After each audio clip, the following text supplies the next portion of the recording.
జై Gurudatta, Shri Gurudatta. Welcome to Dattavani world అండి. నేను లక్ష్మీవారం అంటే గురువారం అంటారు కదా, గురువారం నుంచి నేను గురుచరిత్ర సప్తాహ పద్ధతిలో పారాయణ చేస్తున్నానండి. అయితే ఇది ఎలా స్టార్ట్ చేయాలి ఏంటి అన్నది ఈ వీడియోలో వివరంగా చెప్తాను.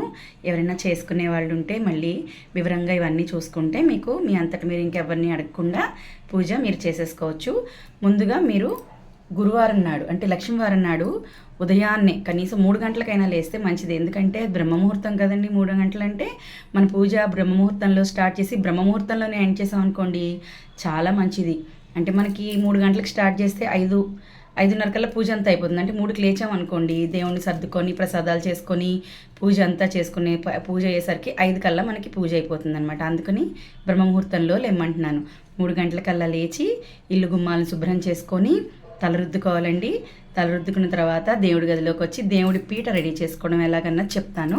ఫస్ట్ ఒక పీటను తీసుకొని దానికి పసుపు బొట్లు పెట్టేసిన తర్వాత ఒక పసుపు రంగు జాకెట్ గుడ్డను వేయండి. పసుపు రంగు నా దగ్గర లేదు కాబట్టి నేను ఇలా పింక్ కలర్లో వేసుకున్నాను. పసుపు వేస్తే దత్తాత్రేయుడికి పసుపు రంగు అంటే చాలా ఇష్టం అండి.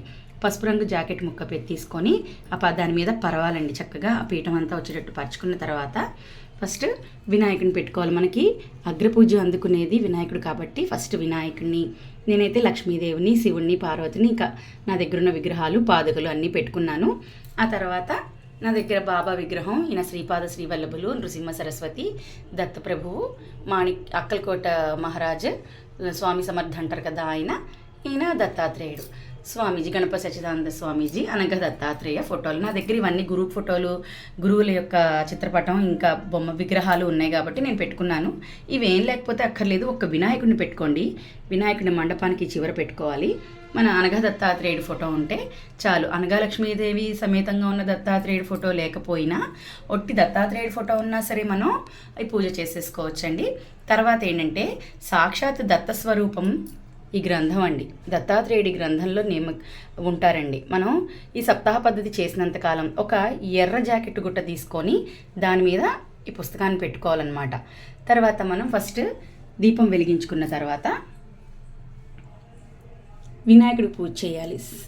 సింపుల్గా చేయాలన్నమాట. పెద్ద హడావిడిగా ఏం కాకుండా ధూపదీప నైవేద్యాలు, ఒక బెల్లం ముక్క వినాయకుడికి నైవేద్యం పెట్టి హారతి ఇచ్చేసి తర్వాత గ్రంథ పూజ చేసుకోవాలండి.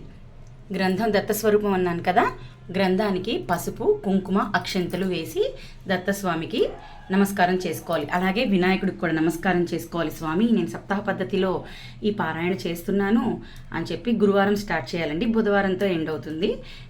ఈ రోజు నుంచి నేను చేస్తున్నాను అని మన మనసులో ఉన్న కోరిక చెప్పుకోవాలి. దత్తప్రభువుకి ఇంకా వినాయకుడికి మన మనసులో ఉన్న కోరిక చెప్పుకొని ఈ వ్రతం స్టార్ట్ చేయాలి. ఈ సప్తాహ పద్ధతి స్టార్ట్ చేయాలన్నమాట. తర్వాత మొదటి అధ్యాయంతో అక్కడ రాసి ఉంటాయి అన్నమాట. బుక్ ముందర ఒకసారి చూడండి.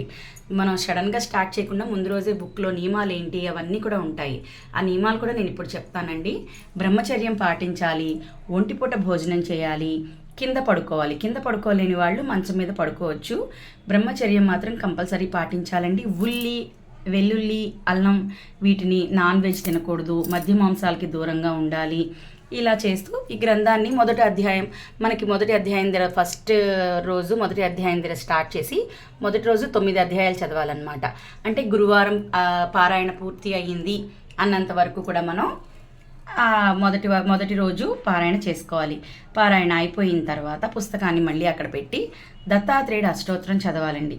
దత్తాత్రేయుడు మళ్ళీ పువ్వులు కూడా పెట్టాలండి. అలా పువ్వులు పెట్టి అష్టోత్తరం చదువుతున్నప్పుడు ఈ పుస్తకం మీద కూడా మనం పువ్వులు పెట్టాలి.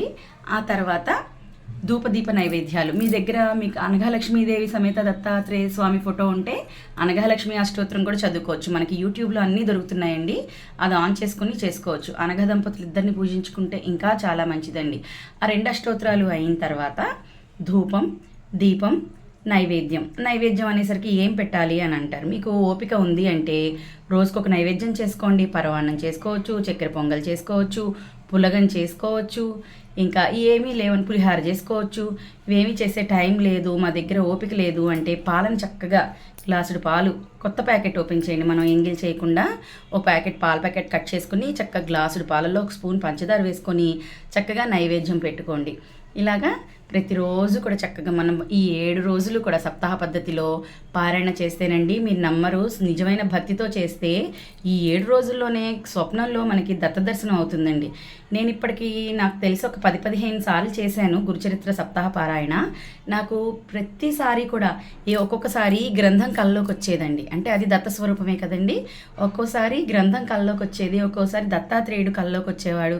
ఒకసారి అయితే నాకు ఆ స్వామీజీ కల్లోకి వచ్చారనమాట. గణపతి సచ్చిదానంద స్వామీజీ ఒకసారి కల్లో వచ్చారు. ఇలా వివిధ రూపాల్లో దత్త స్వరూపం మనకి స్వప్న దర్శనం అవుతుందండి. మనం అంత భక్తిగా చేయాలి. అయితే ఇలాగే మన సప్తాహ పద్ధతిలో పారాయణ చేసిన తర్వాత 7 రోజులు అంటే మనం గురువారంతో స్టార్ట్ చేస్తాం కదండి, లక్ష్మీవారం అంటారు. బుధవారంతో ఎండ్ అవుతుందండి. బుధవారం నాడు తర్వాత గురువారం నాడు మీరు ఏం చేస్తారంటే, మీకు శక్తి ఉంటే 11 మందికి భోజనం పెట్టండి.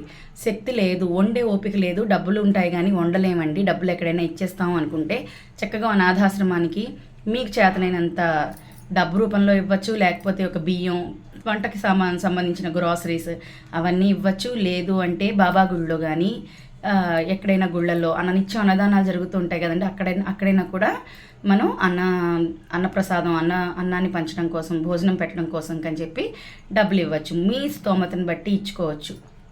ఈ విధంగా రెండో పూట కూడా మనం దీపం పెట్టుకోవాలండి. 2 పూట్ల దీపం పెట్టడం అన్నది కంపల్సరీ. కొంతమంది చెప్తారు అఖండ దీపం పెట్టాలి అని. అఖండ దీపం అక్కర్లేదండి, నేను ఎప్పుడూ పెట్టలేదు. మనం రోజు 2 పూట్ల దీపం వెలిగిస్తే చాలు. రెండో పూట ఒక అట్టిబండో బెల్లం ముక్కో ఏదో ఒకటి నైవేద్యం పెట్టుకుంటే చాలు. ఇలాగే సప్తాహ పద్ధతిలో పారాయణ చేయండి. ఆ దత్తకృపకు పాత్రులు అవ్వండి. జై గురుదత్త, శ్రీ గురుదత్త. నమస్తే అండి.